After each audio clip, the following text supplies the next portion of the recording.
لیکن اکثر حالات ایسے بگڑے ہیں کہ ہم نے اپنی بچیوں کو لاڈ و پیار سے پالا، کچھ بھی نہیں سکھایا، نہ والدین کے ادب و احترام سکھائے، نہ بڑوں کے ساتھ گفتگو کرنے کے سلیقے ہم نے سکھائے، نہ لوگوں سے مل کر بات کرنے کے انداز ہم نے سکھائے۔ بچیاں کھیلتے کھیلتے ایسی بڑی ہو گئیں، کیونکہ باپ کی نظر میں 25 سال کی بیٹی بھی جو ہے وہ بچی ہی ہوتی ہے۔ ارے ہماری ابھی تو چھوٹی بچی ہے، تمہارے لیے بچی ہے لیکن دنیا کے لیے نہیں۔ بلکہ بچیاں جب تمہاری 5 سال کی ہو جائیں اسی وقت سے تم اس کی تربیت کی فکر کرنے لگ جاؤ، بلکہ اسلام نے اس سے قبل تربیت کا تمہیں سلیقہ دیا ہے۔ سیدہ کائنات فاطمہ الزہرا رضی اللہ تعالیٰ عنہا اس وقت اپنی ماں خدیجۃ الکبریٰ رضی اللہ تعالیٰ عنہا کو کفن پہنا رہی تھی جب ان کی عمر 3 سال کی تھی۔ 3 سال کی عمر تھی اس وقت وہ اپنی ماں خدیجۃ الکبریٰ رضی اللہ تعالیٰ عنہا کو کفن پہنا رہی تھی۔ السلام علیکم پیارے دوستو، بزرگوں، ہماری ماں بہنوں، امید کرتا ہوں انشاءاللہ آپ سب خیریت سے ہوں گے۔ اللہ آپ سب کو ہمیشہ خوش رکھے۔ میں آپ کا بھائی محمد عفران آج پھر ایک نئی ویڈیو لے کر حاضر آیا ہوں۔ اس ویڈیو کا ٹاپک ہے ہمارے پیارے نبی صلی اللہ علیہ وسلم کی پیاری بیٹی فاطمہ زہرا رضی اللہ عنہ کو بچپن سے لے کر جوانی تک ہمارے پیارے نبی نے کیا سکھایا تھا، آج اس ویڈیو میں سنیں گے مفتی سلمان اجہری صاحب کی زبانی، اور اس ویڈیو کو دیکھ کر زیادہ سے زیادہ اس پر عمل بھی کرنے کی کوشش کریں گے انشاءاللہ۔ تو اب آپ سب کا ٹائم نہ لیتے ہوئے اس ویڈیو کو شروع کرتے ہیں دوستو۔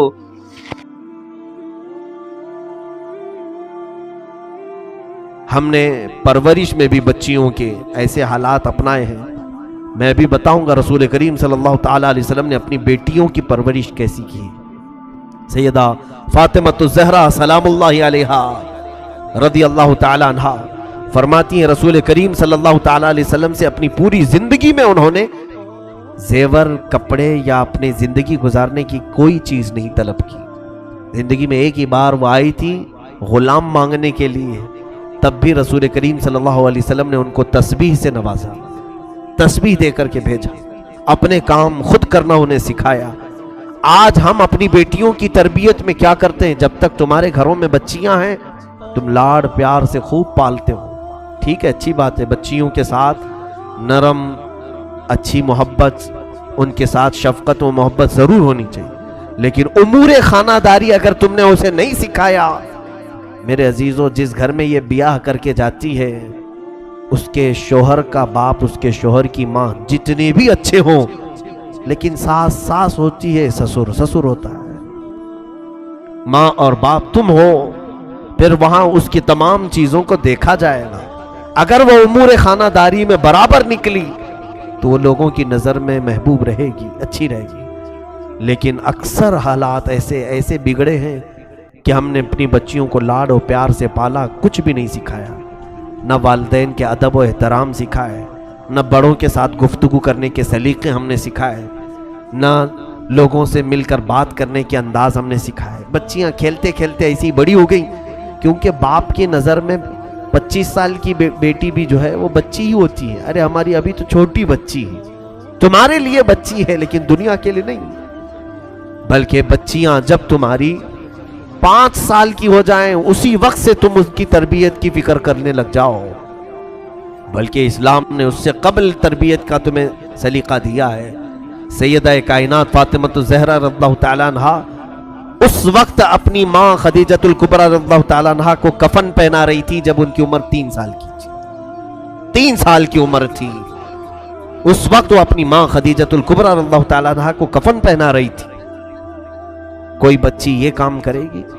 حضور پاک صلی اللہ تعالیٰ علیہ وسلم حرم کعبہ میں آئے ہیں نماز کے لیے، سجدہ کر رہے تھے، ایک ظالم وحشی درندے نے اونٹ کی گندی وہ جڑی لا کر حضور کی پیٹھ پر ڈالا۔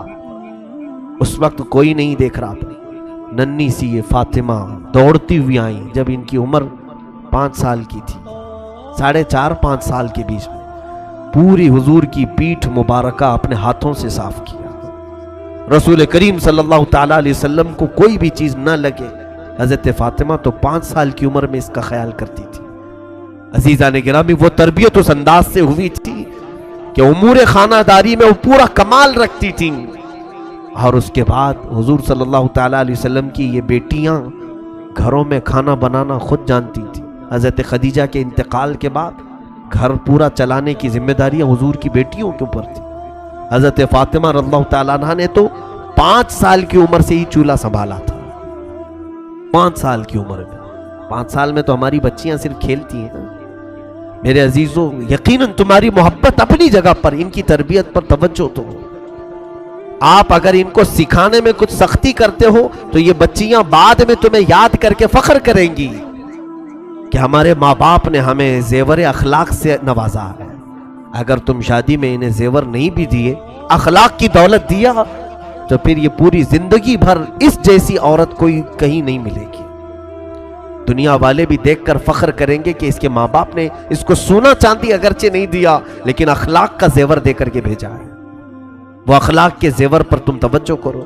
بچیاں کس سے بات کرنی چاہیے، کس سے نہیں بات کرنی چاہیے، یہ سلیقے باپ سکھائے. کہاں ہمارے پاس وقت ہے. ہم اپنی بچیوں کو ٹائم کب دیتے ہیں؟ Sunday to Sunday.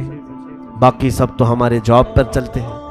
اس وقت تو ہم کام پر چلے جاتے ہیں جب بچے سو رہے ہوتے ہیں، اور پھر جب واپس آتے ہیں تب بھی بچے کھا کر کے سو چکے ہوتے ہیں. اکثر ایسا ہوتا ہے کہ گھروں میں بچوں کے ساتھ اچھی طرح سے مل بیٹھ کر کے تربیت کا کوئی انداز ملتا بھی ہے تو وہ ہفتے میں ایک بار سنڈے آتا ہے. وہ بھی ہم نے دیکھا ہے کہ بچے اصرار کرتے ہیں کہیں پکنک پہ چلو، تو وہ بھی پکنک پہ نظر ہو گئے، کہیں گھومنے کے لیے چلے گئے. تو اسی طرح سے تو پوری جوانی آ گئی، تمہیں خبر ہی نہیں ہوتی، احساس ہی نہیں ہوتا کہ ہمارے بچے کب بڑے ہو گئے. تمہارے سامنے پلک جھپکتے یہ کھڑے ہو جاتے ہیں، جوانی کی عمر میں آ جاتے ہیں. اس لیے توجہ کریں. رسول کریم صلی اللہ تعالیٰ علیہ وسلم کے اس گھرانے سے میں آج بات کرتا ہوں. ازواج مطہرات نے بھی صبر کا دامن تھامے رکھا. اخلاق تقوی حضور کے گھر میں ایسا تھا کہ اللہ کے حبیب صلی اللہ تعالیٰ علیہ وسلم اپنی وفات کے وقت ساری ازواج مطہرات کو بلا رہے ہیں. جس دن حضور کی وفات ہوئی، جس دن حضور کا انتقال ہوا، ساری بیویوں کو بلایا. رسول پاک صلی اللہ تعالیٰ علیہ وسلم نے ساری بیویوں سے پوچھا کیا تم میں سے کسی کے پاس سونا چاندی زیور ہے؟ کسی زوجہ محترمہ نے کہا کہ ہاں یا رسول اللہ میرے پاس ہے. اللہ کے حبیب صلی اللہ علیہ وسلم نے اپنی اسی آخری حالت میں فرمایا اگر تم چاہو تو یہ صدقہ کر دو، اگر تم یہ چاہو تو صدقہ کر دو. مشورہ دیا. ازواج مطہرات نے پوچھا یا رسول اللہ صلی اللہ علیہ وسلم کیا آج سے سونا چاندی پہننا عورتوں کے لیے حرام ہو گیا؟ اب ہم زیور نہیں پہن سکتی؟ رسول کریم صلی اللہ علیہ وسلم نے فرمایا نہیں، حرام نہیں ہے، زیور پہن سکتی ہیں عورتیں، لیکن اے میری بیویوں میں یہ چاہتا ہوں کہ میں رب کے حضور حاضر ہو رہا ہوں، میں اپنے رب کی بارگاہ میں اب جا رہا ہوں، میرے جانے کا وقت آ گیا. میں یہ چاہتا ہوں کہ میں اپنے رب سے اس حال میں نہ ملاقات کروں کہ میرے گھر میں سونا چاندی پڑا ہوا ہو. میں کسی چیز کا مالک بن کر کے میرے مولا کے حضور نہیں جانا چاہتا. فقر اللہ کو پسند ہے، میں فقیر بن کر اللہ کے حضور حاضر ہونا چاہتا ہوں. رب تبارک تعالیٰ کے حضور صلی اللہ تعالیٰ علیہ وسلم نے اپنے آخری دن بھی ازواج مطہرات کو کس چیز کی تلقین فرمائی؟ یہی مال و دولت کی محبت اپنے دل میں نہ رکھو. میں عورتوں سے آج تھوڑی دیر گفتگو کروں. اگر دیکھیں آپ عورتیں اگر پیسے تمہارے جیب سے لے کر بچا بھی لیتی ہیں، کس لیے بچاتی ہیں؟ ان کے شوق کھانے پینے کے کم ہوتے ہیں، باہر جا کر کے اڑائیں، وہ چند ہوتی ہوں گی، لیکن اکثر عورتوں کا شوق سونا خریدنا ہے، چاندی خریدنا ہے. اور یہ کوڑی جمع کر کے خرید بھی لیتی ہے، یا تو کسی کا شوہر اس کو فورس کر کے یا ماں باپ کو فورس کر کے سونا چاندی جمع کرو. پہنو میری بچیوں، پہنو، زیور تمہارے لیے اللہ نے بنائے ہیں، زینت تمہارے لیے ہے، لیکن تمہاری کل زندگی اس زیور کے لیے نہیں ہے. تمہارا اصلی زیور تو تمہاری حیا ہے، تمہارے اخلاق تمہاری اصلی زیور ہے. یہ جو ہار ہے، یہ جو کانوں کی بالیاں ہیں، یہ چوڑیاں ہیں، یہ اگر ٹوٹ بھی گئی پھر دوبارہ کسی سونار کے پاس جاؤ بنا لو، یا پیسے مل جائیں تو پھر خرید لو. سونا چاندی آتے جاتے رہتے. ایک بار اگر تمہاری عزت کے زیور پر داغ لگ گیا، کوئی سونار اس کو ٹھیک کر کے نہیں دے گا. پھر کوئی بازار میں وہ حیا کا زیور نہیں ملے گا، جس حیا کے زیور کو آج یہ بازاروں میں بیچتے پھر رہی ہیں. بچیاں ہماری بہت ساری نا سمجھ ہیں، وہ دنیا کے اس بہاؤ میں بہ جاتی ہیں جب دنیا یہ کہہ رہی ہے دوپٹے نکالو، اپنے بالوں کو لہراؤ، دکھاؤ لوگوں کو تم دکھانے والی چیز ہو۔ ان ظالموں نے تمہیں ننگا کرنے کی ٹھان لی ہے۔ آؤ میرے مصطفیٰ کریم صلی اللہ علیہ وسلم کی بارگاہ میں، تمہاری عزت اور تمہاری وقار کو اتنا بڑھایا ہے۔ اے میرے عزیزو، آج بھی ہم اپنی بچیوں کو، بیویوں کو، بہنوں کو کیا کالا نقاب نہیں پہناتے؟ وہی غلاف ڈالتے ہیں جس طرح کعبے پر کالا غلاف ڈالا گیا ہے۔ عظمت والی چیزوں پر ہم پردہ ڈال کر رکھتے ہیں، عظمت والی چیزوں پر ہم غلاف ڈال کر کے رکھتے ہیں۔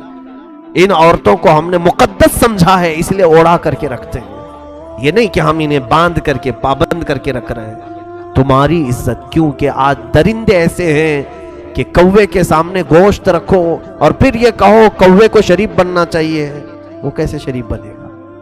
آج یہی کہہ رہے ہیں نا، جب بھی ہم لباس کے بارے میں بات کرتے ہیں، کچھ ٹی وی کے اینکرز آ کر کے چلاتی ہیں کٹ لباس میں، آپ صرف لڑکیوں کو بولو، عورتوں کو بولو، مردوں کو کیوں نہیں کہتے کہ اپنی نگاہیں نیچے رکھیں؟ میرے عزیزو، قرآن تو بہت پہلے ہی فرمایا ہے کہ مردوں کو نگاہیں نیچی رکھیں، ساتھ میں تمہیں بھی کہا ہے کہ تم اپنی ساری چیزیں ڈھانک کر کے رکھو، اس لیے کہ نگاہیں نیچی شریف آدمی رکھے گا، اور شریر آدمی اور بدماش تو اپنی آنکھیں صرف اسی لیے پھیلاتا رہے گا کہ اسے کہاں چھیتڑے ملیں گے، کہاں اس کو غلاظت ملے گی۔ اور تم کووں کو اگر کہہ دو کہ شریف بن کر کے رہو، ہم گوشت اوپر کھلا رکھے ہوئے، کتنے کوے شریف نکلیں گے؟ کسی سے اگر تمہاری برادری ہو، تعلق ہو، تو وہ کوا ہو سکتا ہے گوشت چھوڑ کے چلا جائے، ورنہ تو کوے کے اندر ہرس ہے، لالچ ہے، وہ ٹھونک مارے گا، گوشت اٹھا لے جائے گا۔ آج ہماری بچیوں کے ساتھ جو ریپ کے کیسز بڑھتے جا رہے ہیں، اس کی ایک اہم وجہ یہ بھی ہے ان کا اظہار، ماڈرن کلچر۔ میرے عزیزو، میری یہ بات جو ہے نان مسلم بھی ایکسیپٹ کرتے ہیں، بہت سارے جو مسلمان نہیں ہیں وہ بھی اس بات کو سراہتے ہیں۔ حقیقت ہمارا جو کلچر ہے، ہمارا جو مشرقی کلچر ہے، یہ اس میں الحمدللہ بہت عافیت ہے۔ اگر تم ماڈرن کلچر کی بات کر کے مغربی تہذیب کو لانا چاہتے ہو، ویسٹرن کلچر، تو اس میں تو یہ ہے کہ ماں کون ہے وہ بھی بچے کو معلوم نہیں، باپ کتنے ہیں وہ بھی معلوم نہیں۔ اس کلچر کو تم پسند کرتے ہو جہاں گدھے اور بیل، کتے اتنا نہیں زنا کرتے ہوں گے جتنا مرد اور عورتیں سڑکوں پر کرتے ہیں۔ کیا وہ کلچر تمہیں پسند ہے؟ جنگل کی طرح اگر جانوروں کی طرح جینا پسند ہے تو پھر معاشرے میں رہنے کا مطلب کیا ہے؟ میرے عزیزو، اسلام کے اقدار کو سمجھو، اسلام نے تمہیں عزتوں سے نوازا ہے۔ مرد یقیناً اپنی نگاہوں کی حفاظت کرے، لیکن بچیاں اپنے جسموں کو ڈھانکیں، اپنے جسموں کی نمائش نہ کریں۔ حدیث پاک میں ہے جو عورت صرف خوشبو لگا کر اس لیے نکلتی ہے، خوشبو لگانا منع نہیں ہے، لیکن اس کی نیت اگر یہ ہے کہ بازار میں لوگ میری طرف متوجہ ہو جائیں، میری خوشبو کو سونگیں، سپرے لگا کر، پرفیوم لگا کر عورتیں جس طرح سے چلیں، حدیث پاک میں موجود ہے۔ فرمایا رسول کریم صلی اللہ علیہ وسلم نے کہ وہ زنا کرنے والی عورت ہے، کہ اس نے لوگوں کو زنا کی دعوت دی، کتنوں کی خواہشوں کو بھڑکایا، کتنوں کی نگاہوں کو خراب کیا، یہ مرکز گناہ بن جاتی ہے۔ اور ایک حدیث پاک میں اگر کسی اجنبی مرد نے تمہارے جسم کو بلا حجاب چھوا، زنا بہت دور کی بات ہے، ایک عورت کے ساتھ دوسرا مرد اگر بغیر کسی شرعی تعلق کے چھوا ہے، چھونے کی بات آئی ہے، زنا کی نہیں، چھوا ہے، تو اس عورت پر قبر میں اللہ تعالیٰ 99 سانپ مسلط کرے گا۔ اس میں سے ایک سانپ اتنا قوت والا کہ وہ صرف پونچھ اگر پہاڑ پہ مارے تو پہاڑ پھٹ جائے گا، وہ اس عورت کی قبر پر سانپ مسلط کیے جائیں گے۔ تو اپنے جسم کو کسی کے حوالے ہرگز نہ کرو جب تک تمہارا نکاح نہ ہو جائے۔ اللہ تعالیٰ کی امانت ہو تم، ہماری بچیاں یہ دین اسلام کی امانت ہے، بلکہ میں تو کہتا ہوں رسول پاک صلی اللہ تعالیٰ علیہ وسلم کی عزت تمہارے دوپٹوں کے ساتھ ہے۔ تم نے اگر نکال پھینکا تو لوگ صرف تمہارے نام کو نہیں کوسیں گے، سیدھے فاطمہ زہرا کی کنیز کو بھی کوسنا شروع کریں گے کہ یہ نام اس کا فاطمہ ہے، نام اس کا آمنہ ہے، نام اس کا خدیجہ ہے، لیکن اس کا تعلق اخلاق سے کوئی بھی نظر نہیں آتا۔ عزیزان گرامی، میں بچیوں سے کہہ رہا تھا سونے اور چاندی کے اکٹھا کرنے میں جو دنوں رات لگا کر پیسے جمع کرتی ہیں. ٹھیک ہے جمع کر لیا, سونا بھی جمع کیا, چاندی بھی جمع کیا. پتہ ہے میں نے دیکھا ہے, اور جب اس کا انتقال ہو جاتا ہے گھر میں, پردہ کر لیا گیا, ایک خاتون کا انتقال ہو گیا ہے, سب سے پہلے گھر کی عورتیں, بچیاں ہوں اس کی یا بہنیں ہوں یا اس کے رشتہ دار ہوں, آ کر کے سب سے پہلے وہی سونا نکالتی ہیں اس کے کانوں سے, اس کے گلے سے وہ ہار نکال لیتی ہیں, اس کے ہاتھوں سے وہ چوڑیاں نکال لیتی ہیں, پائل نکال لیے جاتے ہیں. تمہاری روح کیا نکلی کہ تمہارے گھر والے تمہارا پورا سونا تم سے سلب کر لیے, جس کے لیے تم کوڑی کوڑی جمع کرتے تھے. لیکن مجھے بتاؤ کہ جس بچی نے قرآن پاک کی کوئی سورہ یاد کی اور اس کی روح نکلی, مجال ہے پوری دنیا میں کہ کوئی آ کر کے تمہارے سینے سے وہ چھین کے دکھائے. نکال سکتا ہے کوئی؟ تمہارے سینے میں وہ جو چیز محفوظ تھی وہ قبر میں بھی رہے گی. بلکہ حدیث پاک میں یہ ہے کہ جس نے قرآن کے حلال کو حلال سمجھا اور اس کے حرام کو حرام سمجھا, اور اس کے پاس سینے میں قرآن کا کوئی حصہ محفوظ رہا, تو اس سینے کو قبر کی مٹی بھی نہیں کھائے گی. دنیا والے تو چھوڑے, یہاں جس زیور کے لیے آج بچیاں ہماری جان توڑ کوشش کر رہی, میں کہتا ہوں خاطر خواہ زیور اگر تمہیں مل جائے, ایک میانہ روی, بہت زیادہ بھی نہ ہو اور بہت زیادہ بخالت بھی نہ ہو. اگر ہے تمہارے پاس مال تو جتنا تم اپنے اسٹیٹس کو دیکھو, اپنے درجات کو دیکھو, اسی اعتبار سے اپنے زیور کو خریدو اور استعمال کرو. میں حرام بھی نہیں کہہ رہا ہوں, عورتیں ضرور اپنی بالیاں پہنیں, چوڑیاں پہنیں, ہار پہنیں. ہم تو عورتوں کو زینت کے لیے یہ تمام چیزیں دلا بھی سکتے ہیں, لیکن درمیانی راستہ اختیار کریں. اس میں اتنا بھی زیادہ نہ ہو کہ کوئی غریب بچی دیکھ کر کے للچانے لگ جائے, کاش میرے پاس مال ہوتا میں بھی ایک بڑا ہار لے لیتی. ایسا بھی نہ ہو کہ کئی بچیاں ہمارے نکاح میں چلی جاتی ہیں, ان کے پاس ایک چھوٹی سی بالی بھی نہیں ہوتی کان کی. ان کے لیے ایسا وقت نہ آئے کہ تمہیں دیکھ کر کے وہ افسوس کرنے لگے. عزیزان گرامی, میانہ روی اختیار کریں, درمیانہ راستہ اختیار کریں. رسول کریم صلی اللہ تعالیٰ علیہ وسلم کے اس گھرانے میں کبھی ایسا ہوا ہے کہ حضور صلی اللہ تعالیٰ علیہ وسلم تشریف لائے ہیں, 3 دن تک 4 دن تک کسی بھی زوجہ مطہرہ کے گھر میں چولہا نہیں جلایا جاتا, کھانا ہی نہیں بنتا تھا. یا تو وہ روزے سے ہوتی ہو یا تو فاقے سے ہوتی, لیکن شکایت کبھی نہیں کرتی. عورتیں یہ بھی سیکھیں کہ مرد کی تمام حالتیں ہمیشہ ایک طرح کی نہیں ہوتی. آج جب تمہارا نکاح ہوا تھا, تمہارا شوہر نوکری پر تھا, بزنس کرتا تھا, اچانک مندی آ گئی یا پھر اس کی نوکری چھوٹ گئی, تو کیا عورتیں اس مرد کو چھوڑ دیں گی؟ عورتیں اس مرد کو ہمیشہ کے لیے چھوڑ کر بھاگ جائیں گی کہ اب یہ کماتا نہیں ہے, کچھ پیسے نہیں لاتا ہے؟ ایسے کئی معاملات ہم نے بھی دیکھے ہیں. 25 سال کھلایا لیکن اب اس کی طاقت میں کمی آ گئی, کچھ تو ہوا جس کی وجہ سے اب کام کاج نہیں کرتا, تو عورتیں ہر جگہ جا کر کے شہرا کرتی ہیں, میرا شوہر ناکارہ ہے, نکما ہے, کچھ کام نہیں کرتا. بخاری شریف کی حدیث میں کل ہی پڑھ رہا تھا, رسول کریم صلی اللہ علیہ وسلم نے فرمایا, میں نے جہنم میں سب سے زیادہ عورتوں کو دیکھا. صحابہ نے پوچھا, یا رسول اللہ صلی اللہ علیہ وسلم کس وجہ سے؟ حضور فرماتے, ہن یکفرن العشیر, وہ اپنے شوہروں کی نافرمانی کی وجہ سے. پوچھا کہ کیا کرتی ہیں وہ شوہروں کے ساتھ؟ حضور صلی اللہ تعالیٰ علیہ وسلم فرماتے ہیں کہ اذا احسنت احداہن الی احداہن الدہر, یعنی جب تم ان میں سے کسی ایک کے ساتھ پورا زمانہ بھر احسان کرو, زندگی بھر تم اس کے ساتھ احسان کرو, پھر جب تم میں سے ایک چیز اگر اس کو نہیں ملی تو کہتی ہے کہ میں نے تیرے ساتھ کبھی بھلائی دیکھی نہیں, تو نے کبھی کچھ اچھا کام کیا ہی نہیں میرے ساتھ. یہ جملہ عورتوں کا انہیں دوزخ میں لے جائے.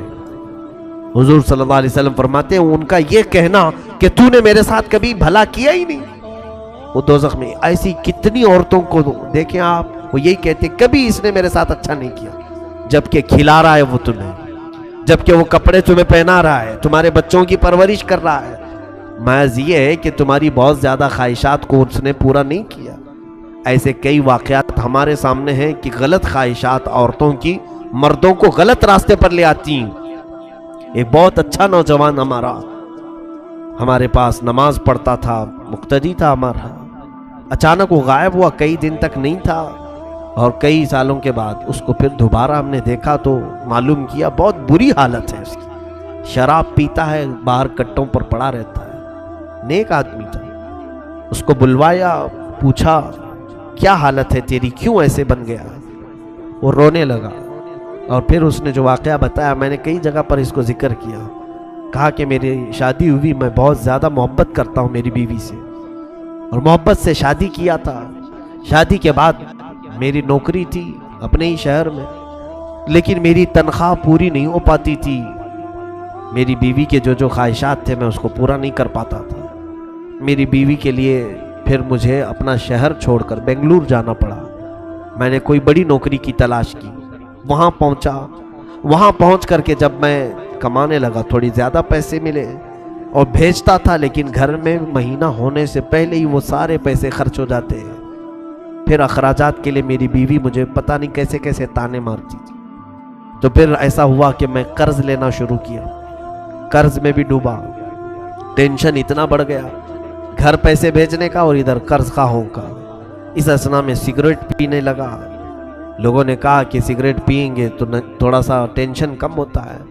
پیتے پیتے یہاں تک عادت لگ گئی کہ نوکری جس میں جاتا تھا وہاں کی نوکری بھی چھوٹ گئی، تو غم کی وجہ سے دوست ملے ایسے کہ انہوں نے شراب کی لت لگا دی، اور شراب پی کر کے رات بھر پتہ ہی نہیں چلتا تھا کہ کون سی نوکری کون سی بیوی، سب ختم۔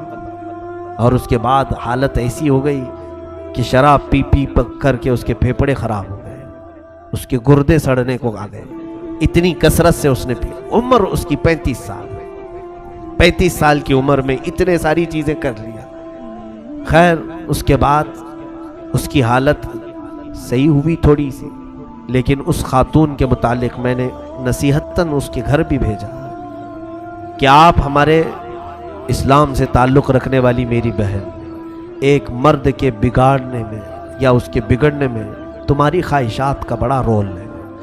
کاش اگر تم اس کو یہ کہتی کہ شراب اور سگریٹ کو ہاتھ مت لگانا، چاہے مجھے آدھی ہی روٹی کیوں نہ بھیجو، اگر یہ کہتی تو شاید تیرا شوہر آج اس طرح سے گردوں کی بیماری میں نہیں ہوتا۔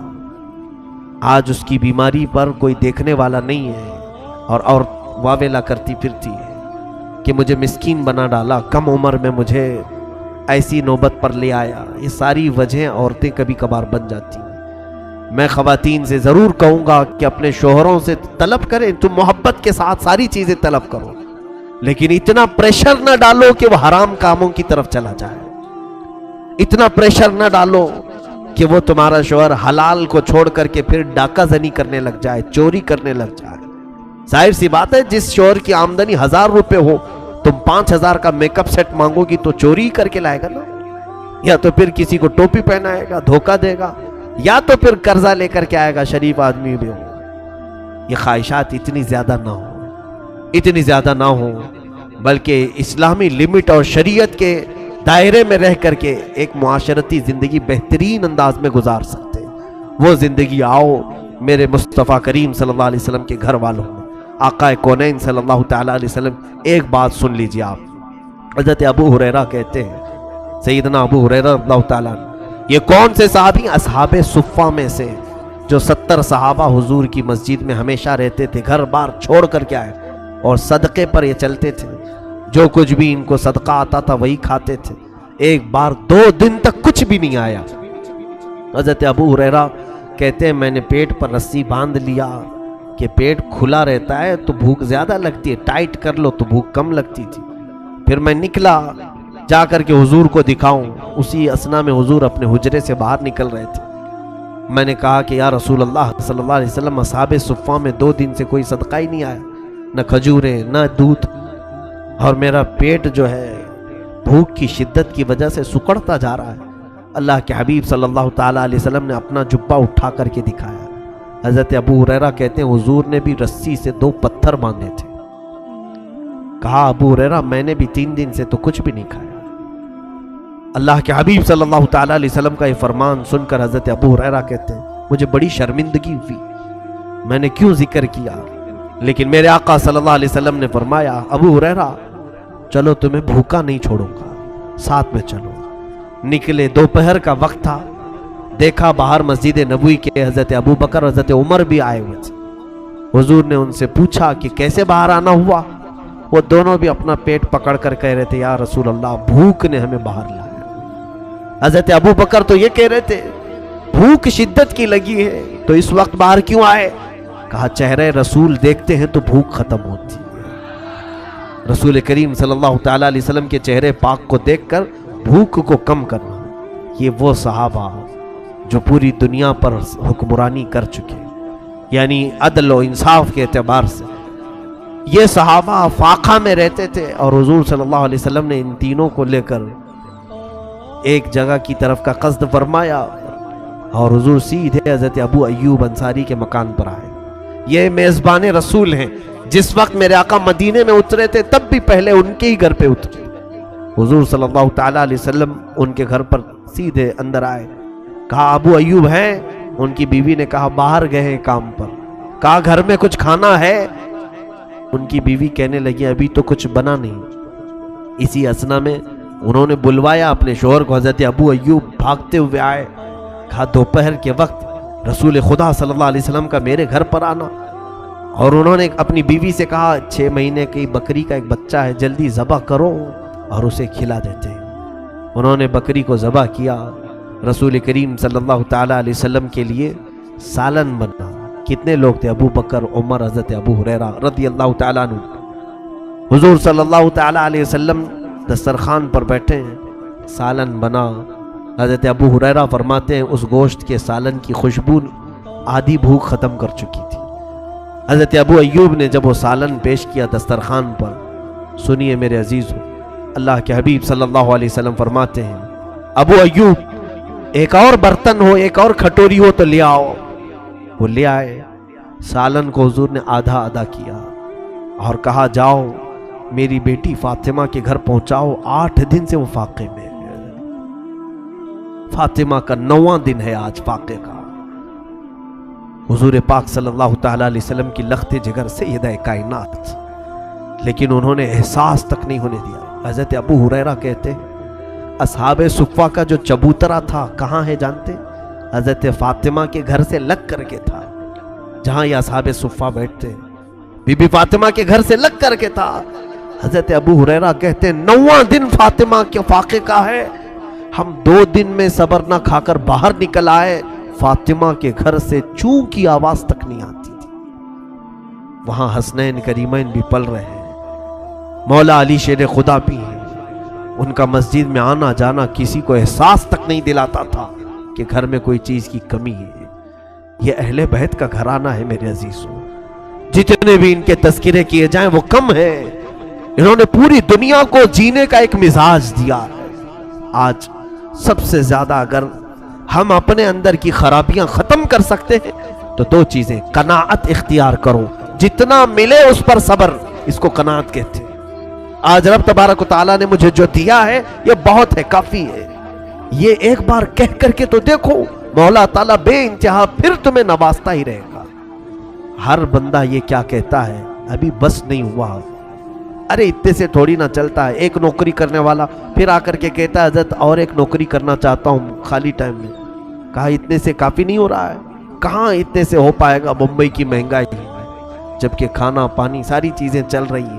قناعت کرنے کا اگر تمہارے اندر مزاج پیدا ہو گیا تو یہی تمہارے اسی انکم کو اللہ تعالیٰ اتنی بڑی بنائے گا کہ تم اپنا گھر چلا کر کے بھی کئی لوگوں کو قرضے دیتے رہو گے۔ برکت اس کا نام ہے، برکت کثرت کا نام نہیں۔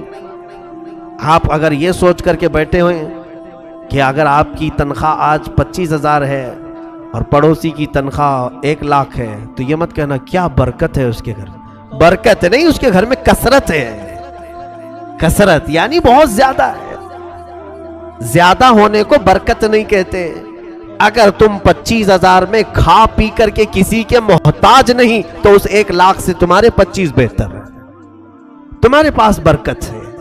تو یہ چیز اللہ کی بارگاہ میں طلب کرو کہ مولا جتنا تو عطا کرے اس پر مجھے صبر عطا کر۔ یا عورتیں بھی، مرد بھی، بچے بھی، بچوں کی تربیت میں ایک خاص عنصر یہ جو ہمارا ہوتا ہے، یہ ضروری نہیں کہ تمہارے بچے جو بھی طلب کریں فوراً اس کو حاضر کر دو. یہ ہم لوگ چاہتے ہیں نا. کچھ لوگ تو کہتے ہیں ہماری کمائی آخر ہے کس کے لیے؟ انہی کے لیے تو ہے. جو مانگے وہ لا کر کے دے دو، جو طلب کرے وہ لا کر کے دے دو. یہ بری خصلت بچوں میں ہم نے ڈالی. اس کے بعد ہوتا یہ ہے کہ باپ سے تو مانگ سکتے ہیں، لیکن پھر بعد میں دوسروں سے جب یہ وہی چیز مانگنے لگ جاتے ہیں ان کے منہ بگڑ جاتے ہیں. کیسی عورت ہے یہ کہ صرف مانگتی رہتی ہے، منہ کھلتا ہی رہتا ہے. کیوں؟ اس کا قصور کیا ہے؟ آج وہ شوہر سے جو مانگ رہی ہے اس کی عادت اس کے باپ نے ڈال کر رکھی تھی. وہ بار بار پوچھتی تھی، باپ ہر چیز لا کر کے دے دیتا تھا. کبھی کبھار بچیوں کو یہ بھی صبر سکھائیں. جیسے رسول کریم صلی اللہ علیہ وسلم چاہتے تو اپنی بیٹی کو 1 نہیں 10 خادم دے سکتے تھے. میری فاطمہ عیش سے زندگی گزارے. بدر کے قیدی غلام بنا کر کے دیے جا رہے تھے. حضرت فاطمہ کو حضور 10 غلام دے سکتے، اور صحابہ کو اعتراض کیا ہوتا؟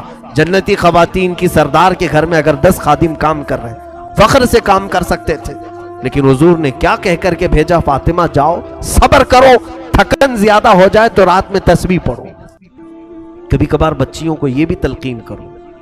ہر دن اگر اچھے کھانے کی عادت ہمارے پاس ہے تو جان بوجھ کر کے کبھی ہلکا کھانا انہیں کھلانے کی عادت ڈالو، تاکہ برے اوقات میں انہیں صبر کرنے کا سلیقہ آ جائے.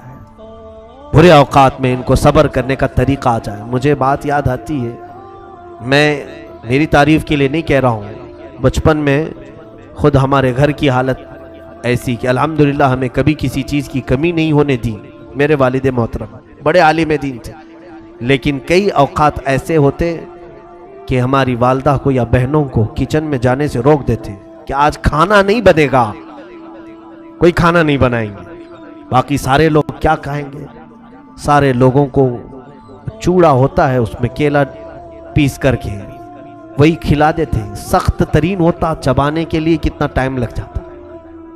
یہ آج ہمیں احساس ہوتا ہے کہ کبھی کبھار یہ سخت چیزیں بھی ان کے حلق سے اتارو تاکہ زندگی گزارنے کے ان کو سلیقے آ جائیں. کیونکہ وقت زندگی میں ہمیشہ ایک طرح نہیں ہوتا. کبھی تم سب لٹ گئے، اگر کہیں تمہارے اوپر اچانک غریبی آ گئی تو یہ جو چٹخارے لگے ہوئے زبان کے پھر کیا کرو گے؟ روز اچھے کھانے کے جو مزے لگے ہوئے ہیں، اچانک اگر تمہارے پاس مال نہیں ہوگا تو پھر شیطان تمہارے اندر یہ کوشش کرنے کی یہ عادت ڈالنے کی کوشش کرے گا کہ چلو فلاں جگہ چوری کر لو تو تمہاری زبان کو سکون مل جائے گا. پھر آدمی اپنی لذتوں کے لیے یا تو کسی کو دھوکہ دیتا ہے یا چوری کرتا ہے. حتیٰ کہ کئی ایسے لوگ آج دنیا میں ہیں جو اپنے جسم بیچنے کا کاروبار بھی صرف اس لیے کر رہے ہیں کہ ان کی خواہشات بڑی ہیں، ان کی خواہشات زیادہ ہیں. اسی لیے قرآن پاک میں اللہ نے فرمایا ارأیت من اتخذ الہہ ہوا. اے محبوب آپ نے نہیں دیکھا ان لوگوں کو جنہوں نے اپنی خواہشات کو ہی اپنا خدا بنا لیا ہے. بہت سارے لوگ ہیں ایسے جنہوں نے اپنی خواہشات کو خدا بنا لیا ہے. میری خواہش اگر آج رات فلاں جگہ جانے کی ہے تو میں جا کر کے رہوں گا، کوئی مجھے نہیں روک سکتا. خدا کے لیے جو کام جس طرح بندہ کرتا ہے ویسے کچھ لوگ اپنی خواہشات کے لیے کرتے ہیں، اپنی خواہشات کے لیے سب کو چھوڑتے ہیں. ماں باپ چلاتے رہے رات بھر، نہیں میری خواہش ہے آج جانا ہے تو جانا ہے. یہ کئی لوگوں کی جو خواہشات ہیں انہوں نے اپنی خواہشات کو خدا بنا لیا. اور اللہ تعالیٰ کیا فرماتا ہے؟ رب تعالیٰ اپنے حبیب صلی اللہ تعالیٰ علیہ وسلم کو فرماتا ہے کہ اے نبی آپ ایسے لوگوں کی حمایت کریں گے؟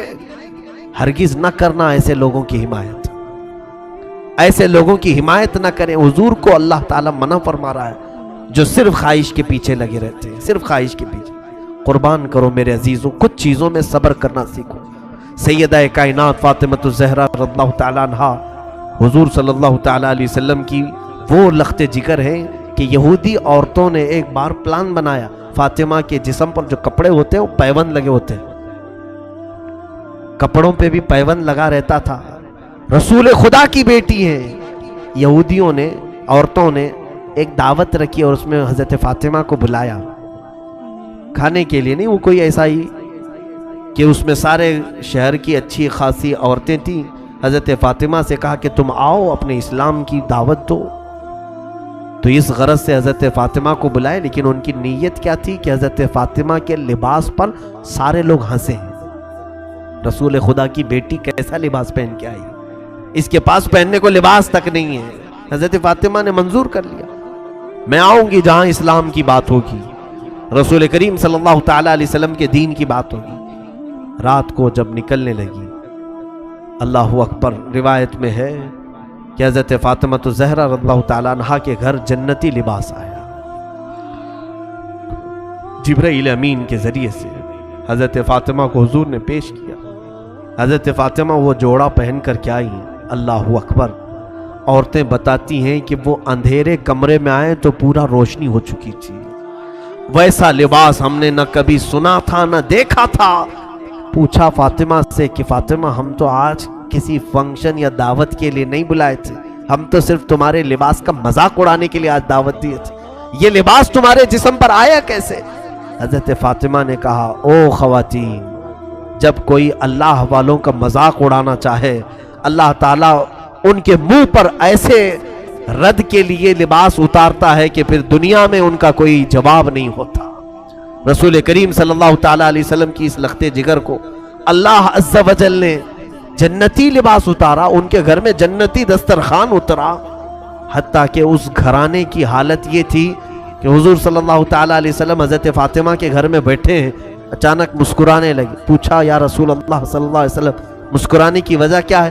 فرمایا، جبرائیل وحی لے کر کے آئے ہیں، دروازے پر کھڑے ہیں، اندر نہیں آ رہے ہیں. پوچھ رہے ہیں کہ یا رسول اللہ، یہ اہل بیت کا گھرانہ ہے، اگر اجازت ہو تو اندر آؤ. بے اجازت ان کے گھر میں جبرائیل آتے نہیں. قدر والے جانتے ہیں عز و شان اہل بیت. رسول کریم صلی اللہ علیہ وسلم کے گھر والوں کی یہ عزت ہے کہ وہاں جبرائیل بغیر اجازت کے داخل نہیں ہوتے تھے. اس فاطمہ الزہرا رضی اللہ تعالیٰ عنہا کی سادگی پر لاکھوں سلام. لیکن جانتے ہیں آپ، سیدہ کائنات فاطمہ الزہرا کی بات آج میں تھوڑی سی آگے بڑھا کر کے رخصت ہونا چاہوں گا. عورتوں کو بھی فکر کیا ہونی چاہیے. بچیاں اپنے باپ، اپنے شوہر اور اپنے بھائیوں کی بھی اگر آج فکر کر لیں، بہت ساری چیزوں سے یہ آزاد ہو جائیں گی، بہت ساری چیزوں سے آزاد ہو جائیں. ہو کیا رہا ہے کہ بچیوں کو ایسا لگتا ہے ہماری زندگی میں کل کام ہمارا مقصد کھانا بنانا، صبح دوپہر شام میں بچے ہوئے کپڑے دھلنا، ہانڈیاں مانجنا، اس میں سے بھی کوئی وقت بچ جائے تو سیریل دیکھنا، اس کے علاوہ ہمارا مقصد ہی نہیں ہے. میرے عزیزوں، سیدہ کائنات فاطمہ الزہرا کا ایک مقصد دیکھیں آپ. جانتے ہیں آپ رسول کریم صلی اللہ علیہ وسلم کی اس دختر نیک اختر جن کی ہمیشہ تمنا کیا رہتی تھی؟ فرماتی ہیں حضور صلی اللہ تعالیٰ علیہ وسلم نے جب حضرت علی سے ان کا نکاح طے کیا تو مہر مقرر کرنے کے لیے حضور نے خود ان سے مشورہ کیا، حضرت فاطمہ سے. حضرت فاطمہ رضی اللہ تعالیٰ عنہا اپنی وفات کے وقت، آخری دن ہے ان کی زندگی کا، جلدی جلدی کپڑے دھو رہی ہیں، گھر کا سارا سامان سلیقے سے لگا رہی، حسنین کریمین کو نہلا رہی. حضور کی وفات کے صرف 6 مہینے کے بعد آپ کا انتقال ہوا. ان 6 مہینوں میں حضرت فاطمہ کو کسی نے ہنستے ہوئے نہیں دیکھا تھا. 6 مہینے کے بعد حضرت فاطمہ الزہرا رضی اللہ تعالیٰ عنہ حسنین کریمین کو سارے کام کروا کر کے دے رہی. حضرت علی جلدی اندر داخل ہوئے. پوچھا کہ فاطمہ، آج یہ اتنی تیزی سے کام کیوں ہو رہے ہیں؟ کہا، میرے شوہر نامدار رفیق حیات، میں چاہتی ہوں کہ حسنین کریمین کو آخری بار اپنے ہاتھوں سے نہلاؤں دھلاؤں. مجھے معلوم نہیں کہ میرے بعد انہیں اب کون پہنائے گا. مجھے لگتا ہے کہ میری زندگی کی آخری ساعتیں آ گئی. تو حضرت علی نے غمناک لہجے میں دیکھا تو حضرت فاطمہ اندر گئی، ایک طاق میں سے ایک چٹھی لے آئی. کہا کہ یہ چٹھی کھولنا مت، میرا انتقال ہو جائے تو میری قبر میں ہی میرے سرانے پر رکھ دینا، دفن کر دینا اس کو. مولا علی شیر خدا رضی اللہ تعالیٰ عنہ اپنی اس رفیق حیات سے ہمیشہ راضی رہے، ہمیشہ راضی رہے. حضرت فاطمہ سے کہتے، فاطمہ کیا یہ راز مجھے بھی نہیں بتاؤ؟ اس چٹھی میں کیا ہے، کیا لکھا ہوا ہے؟ سیدہ فاطمہ زہرا رضی اللہ تعالیٰ عنہ فرماتی، اے میرے سرتاج علی مرتضیٰ، جب آپ سے میرے نکاح کی بات ہو رہی تھی، رسول پاک صلی اللہ علیہ وسلم گھر تشریف لائے. کہا، فاطمہ، علی کے بارے میں تمہارا کیا خیال ہے؟ علی اخلاق میں بہت بلند ہے، علی تہجد گزار ہے، تقوی شعار ہے، کیا میں تمہارا نکاح علی کے ساتھ کروں؟ اور مہر میں علی کو میں نے 400 مسقال چاندی کی بات کی ہے، کیا تم اس بات سے راضی ہو؟ باپ اپنی بیٹیوں سے پوچھے نکاح کے متعلق، یہ بھی سنت مصطفیٰ۔ حضور صلی اللہ تعالی علیہ وسلم نے جب یہ ذکر کیا، سیدہ کائنات فاطمۃ الزہرا نے عرض کیا آقا علی سے نکاح تو منظور ہے لیکن مہر یہ منظور نہیں ہے، مہر یہ کم ہے۔ 400 مسقال اس زمانے کے بہت ہو جاتے ہیں۔ رسول پاک صلی اللہ تعالی علیہ وسلم نے فرمایا اے فاطمہ تم مہر میں کیا چاہتی ہو بتاؤ، میں علی سے مطالبہ کروں۔ حضرت فاطمہ پوچھتی یا رسول اللہ صلی اللہ علیہ وسلم کیا یہ میرا نکاح اللہ کی مرضی سے ہو رہا ہے؟ حضور صلی اللہ علیہ وسلم نے فرمایا ہاں فاطمہ، میں نے خواب میں دیکھا ہے اللہ رب العزت کا حکم ہے کہ میں اپنی بیٹی کا نکاح فاطمہ کا نکاح علی کے ساتھ کروں۔ تب حضرت فاطمہ کہتی ہیں تب تو پھر مہر زیادہ ہو، اللہ رب العزت اس نکاح کا معاملہ فرما رہا ہے تو اے رسول پاک صلی اللہ علیہ وسلم 400 مسقال چاندی نہیں، پھر پوچھا کیا مہر چاہیے؟ حضرت فاطمہ کہتی یا رسول اللہ صلی اللہ علیہ وسلم رب تعالیٰ سے آپ گزارش فرمائیں کہ علی کا نکاح فاطمہ سے اس مہر پر ہو کہ رسول پاک کی امت کی بخشش لکھ دی جائے، آپ کی امت کی مغفرت لکھی جائے۔ حضور پاک صلی اللہ علیہ وسلم آپ دیدہ ہو گئے، رب تعالیٰ کے حضور سجدے میں گر گئے۔ اے رب ذوالجلال، فاطمہ میری امت کی بخشش کا سوال کر رہی ہے، مہر میں اسے یہ چاہیے۔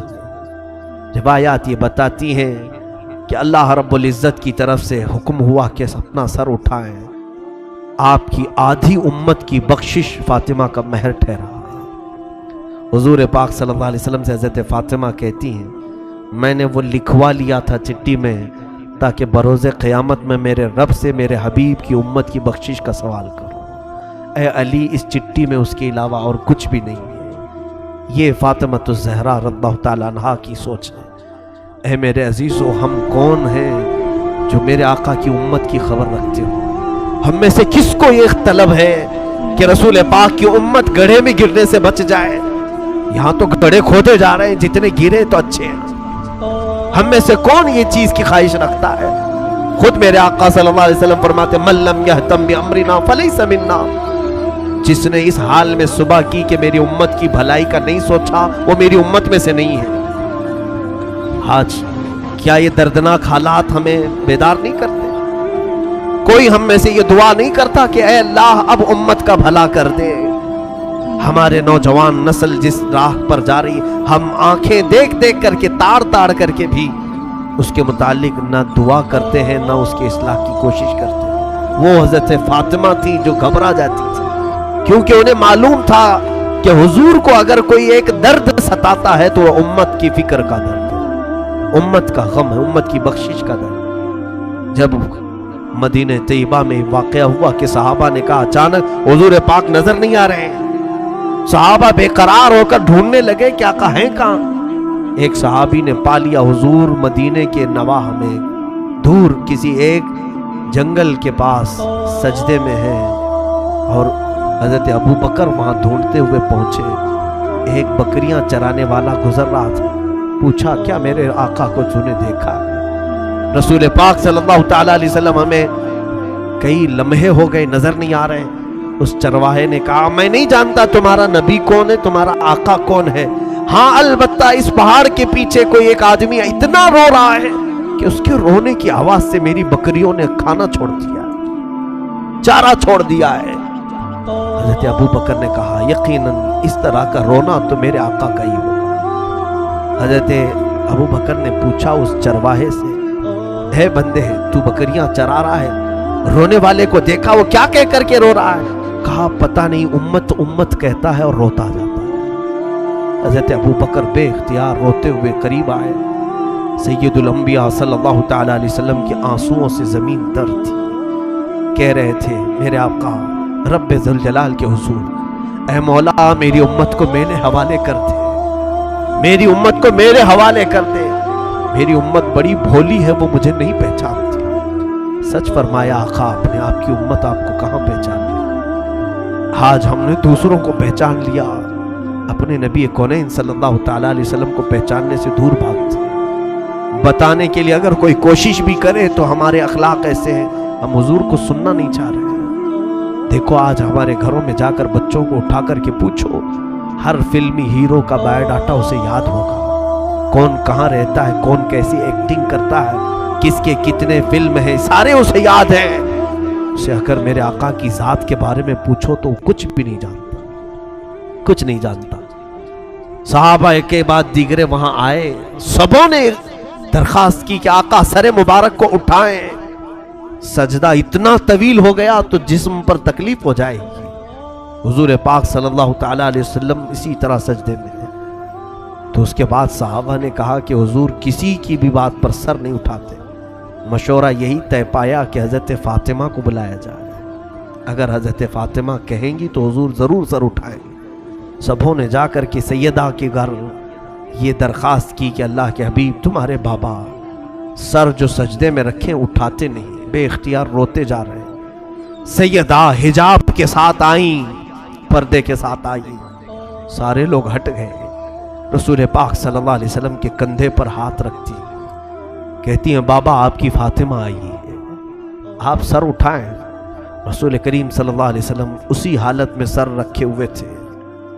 ہم گنہگاروں کی تسبیح آج ہم سجدے میں جاتے ہیں تو اپنی مطلب کی مانگنے کے لیے جاتے ہیں۔ ہم تو سجدوں میں یہی کہتے ہیں نا، مولا مجھے یہ دے دے، مجھے یہ دے دے۔ وہ رسول پاک ہم جیسے نکموں کو مانگ رہے تھے، مولا بعد میں آنے والی امت میرے حوالے کرے۔ قربان جاؤ اس نبی کے سجدوں پر کہ ہم کو حضور نے سجدوں میں مانگا۔ سیدہ فاطمہ کی بار بار اصرار پر حضور نے سر نہیں اٹھایا۔ سیدہ کائنات نے صرف اتنا کہا یا رسول اللہ صلی اللہ علیہ وسلم، فاطمہ آپ سے وعدہ کرتی ہے آج کے بعد سے مولا تعالیٰ جتنی بھی مجھے حیات دے گا، جب تک کی زندگی دے گا، قسم ہے رب ذوالجلال کی فاطمہ کوئی رات نہیں سوئے گی، صرف آپ کی امت کی بخشش کی دعا کرے گی، صرف میں آپ کی امت کی بخشش کی دعا کروں گی۔ حضور پاک نے جب ان سے یہ سنا تو اپنا سر اٹھایا، فاطمہ کو دیکھا کہ میری امت کی بخشش کا درد یہ بھی رکھتی ہے۔ میرے عزیزو، ایک بیٹی کی ذمہ داری یہ بھی ہوتی ہے کہ وہ اپنے باپ کی فکروں میں ساتھ دے۔ باپ جس طرح کی فکر میں ہے اسی فکر میں وہ لگے۔ رسول کریم صلی اللہ تعالیٰ علیہ وسلم کی اس لخت جگر نے امت کا بوجھ اپنے اوپر اٹھایا۔ اور پھر روایات یہ بتاتی ہیں رات کے بعد وہ خود سجدے میں جاتی تھیں تو ادھر بلال حبشی کی اذان ہو جاتی تھی فجر کی، تب تک وہ سجدے میں رہتی تھی۔ ایسی محویت کا عالم ہوتا تھا کہ وہ کہتی تھی سر اٹھا کر کے کہ راتیں بہت چھوٹی ہیں، میرا پورا سجدہ نہیں ہو پاتا۔ اس سیدہ کائنات فاطمۃ الزہرا لاکھوں سلام ہو، لاکھوں کروڑوں درود ہو ان کی تربت انور پر، زندگی گزارنے کے ہزار سلیقے ہمارے گھروں کو دیے ہیں۔ اور یاد رکھو، آج میری بہنوں اور بچیوں سے ضرور کہوں گا، جتنا کربلا تم سنو گی سب فاطمہ کی گود سے نکلے ہوئے شہزادوں کا ہی کربلا ہے۔ پوری دنیا کو اگر کسی نے حسن دیا ہے تو زہرا نے دیا، پوری دنیا کو امامت کا بادشاہ حسین اگر دیا ہے تو فاطمہ نے دیا ہے۔ پیر سے اپنے جھولا جھلاتی تھی، ہاتھ سے روٹیاں بناتی تھی، ہاتھ سے روٹیاں بناتے پیر سے جھولا جھلاتی۔ اس جھولا جھلانے کے وقت بھی کئی آیتیں ہیں پڑھتی رہتی تھی، طٰہٰ ما انزلنا علیک القرآن لتشقیٰ، کبھی یاسین والقرآن الحکیم۔ یہ قرآن کی صورتیں تلاوت ہو رہی ہیں، حسنین کریمین کو جھولے جھلائے جا رہے ہیں۔ یہاں تو ہم گانے فلاں چیزیں گا کر کے بچوں کو سلانے کی عادت ڈالتے ہیں۔ حسنین کریمین نے تو اپنی ماں سے قرآن کی لوریاں سنی ہیں۔ رسول کریم صلی اللہ تعالیٰ علیہ وسلم کا یہ گھرانہ جو پورے دین اسلام کو بچانے کا ضامن ہے۔ دیکھیں آپ حضور جب نجران کے عیسائیوں کے ساتھ مقابلے کے لیے بھی چلے تھے تو انہی گھر والوں کو لے کر چلے تھے۔ میں کل اہل بیت کے ذکر میں عرض کروں گا، سیدہ ظاہرہ طیبہ طاہرہ جان احمد کی راحت پہ لاکھوں سلام۔ یہ دنیا سے گئی بھی ہے تو اس شان سے گئی ہے، حضرت علی سے وصیت کیا تھا کہ اے علی میری موت ہو جائے تو زیادہ شہرا مت کرنا، میں نے اپنے پردے کی بڑی پابندی کی ہے، رات کے وقت جنازہ نکالو تاکہ جنازے پر بھی کسی غیر مرد کی نظر نہ پڑے۔ کل ملا کر روایات صحیحہ یہ بتاتی ہیں کہ آپ کے جنازے میں اور آپ کے قبر کے دفن میں 8 لوگ تھے، وہ صرف خاندان والے تھے۔ حضرت علی، حسن، حسین رضی اللہ تعالیٰ عنہ، حضرت عباس رضی اللہ تعالیٰ عنہ اور دیگر کچھ صاحب جو اہل بیت میں سے تھے، یہی لوگ رہے۔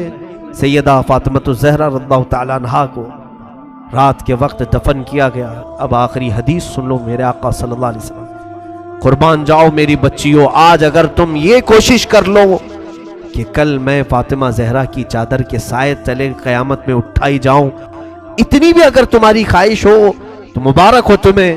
حدیث سن لو مجھ سے، میرے آقا صلی اللہ علیہ وسلم نے فرمایا قیامت کا منظر ہوگا، اہل محشر اپنے حساب کتاب میں مصروف ہوں گے، سب کا حساب کتاب چل رہا ہوگا، تپتی ہوئی گرمی، وہ تانبے پیتل کی زمین، لوگوں میں نفسا نفسی کا عالم۔ اچانک ایک منادی، ایک فرشتہ اعلان کرے گا، یا اہل محشر غضوا ابصارکم فإن فاطمہ بنت محمد تمر الی الجنہ۔ اے محشر کے میدان میں کھڑے ہونے والے لوگوں، سب اپنی نگاہیں نیچی کر لو، اس لیے کہ محمد عربی صلی اللہ علیہ وسلم کی بیٹی فاطمہ جنت کی طرف جا رہی ہے۔ 70,000 عورتوں کے جھرمٹ میں حضرت فاطمہ جنت میں جا رہی ہوں گی۔ قیامت کے دن بھی حکم ہوگا کہ نگاہیں نیچی کرو، نگاہیں نیچی کرو، شان والی فاطمہ جا رہی ہے، رسول پاک کی گھر والی جا رہی ہے۔ میرے عزیزوں، آج بچیوں کو یہ واقعات سنائیں، اپنی بہنوں کو یہ سیرتیں سنائیں، تاکہ ان کے اندر عفت، حیا اور جذبہ حجاب پیدا ہو۔ بے حیا عورتوں کے قصے سناؤ گے تو بے حیا بنیں گی، گندے سیریل اور گندے فلموں کو دکھاؤ گے تو ویسے ہی بننے کی عادتیں آئیں گی۔ کبھی کبھار میں عورتوں سے گزارش کروں گا، پوری زندگی ٹی وی پر نہ گزاریں، تھوڑا کبھی کبھار سیرت فاطمہ کو پڑھ لیا کریں، رسول کریم صلی اللہ علیہ وسلم کے گھر والیوں کی سیرت پڑھ لیا کریں۔ یاد رکھنا، اگر تم نے سیرت بھی پڑھ لی، آج حسن و حسین نہیں صحیح، غلام حسن اور غلام حسین تو ضرور پیدا ہو، تمہاری گودوں میں نونہال آئیں گے جو امت کی اصلاح کا کام کریں گے۔ میں دعا کرتا ہوں بارگاہ رب العزت میں، خدایا بحق بنی فاطمہ کہ برقول ایمان کنم خاتمہ، اگر دعوت امرت کنی ور قبول، منو دست دامان آل رسول۔ اے رب ذوالجلال، رسول پاک کے اس سخی گھرانے سے ہم سب کی محبتوں کو ہمیشہ قائم و دائم رکھ۔ مولا، رافضیوں سے، خارجیوں سے ہم سب کی حفاظت فرما۔ رسول اللہ کی اس آل جس آل میں ہر بچہ نور والا بچہ ہے، میرے مولا اس گھرانے کا فضل، ان کا سایہ، ان کا کرم ہم سب کے سروں پر قائم فرما۔ رسول اللہ کے گھر والوں کی برکتیں ہم سب کو نواز دے، ہماری بیویوں کو، بچیوں کو، ماؤں کو، بہنوں کو عفت، حجاب، حیا عطا فرما دے۔ اے کریم خدا ارحم الراحمین، جتنے اس محفل میں حاضر ہیں اور جو دور سے سن رہے ہیں، بچیاں، عورتیں، گھروں کی خواتین، سب کو مولا چادر زہرہ عطا فرما دے۔ قیامت کے دن مولا ہمارے گھر والیوں کو سب کو اس فاطمہ زہرا کی جھرمٹ میں جگہ عطا فرما دے، جس جھرمٹ میں فاطمہ زہرا رضی اللہ تعالیٰ عنہا جنت کی طرف جا رہی ہوں، اسی جھرمٹ میں مولا ہماری ماؤں، بہنوں اور بچیوں کا حشر فرما دے۔ اے کریم خدا، آج پوری دنیا کو پھر سے فاطمہ کی ضرورت ہے، جو ایسی گود سے حسن و حسین پیدا کرے، جو کربلا کے واقعات کے بعد پھر سے اسلام کو زندہ کرے۔ مولا ہم سب کو ایسی خواتین عطا فرما، ایسے اصلاح کرنے والے بچے عطا فرما، ہمارے معاشرے کو نظر بد سے محفوظ فرما۔ کریم خدا، ہماری مجلسوں کو اپنی بارگاہ میں قبول فرما، اور ہماری اس مجلس کو ہماری نجات کا ذریعہ بنا دے۔ قیامت کے دن اسی مجلس کو ہماری بخشش کا ذریعہ بنا دے۔ امت مصطفیٰ کی خیر ہو مولا، دشمنان اسلام کو تو تباہ و برباد فرما، ان کے ناپاک منصوبوں کو تو خاک میں ملا دے، اسلام و سنیت کا بول بالا فرما، کفر و شرک کا منہ کالا فرما۔ اے رب ذوالجلال، ہماری دعاؤں کو رسول کریم صلی اللہ علیہ وسلم کی نالین پاک کے صدقے قبول و مقبول فرما۔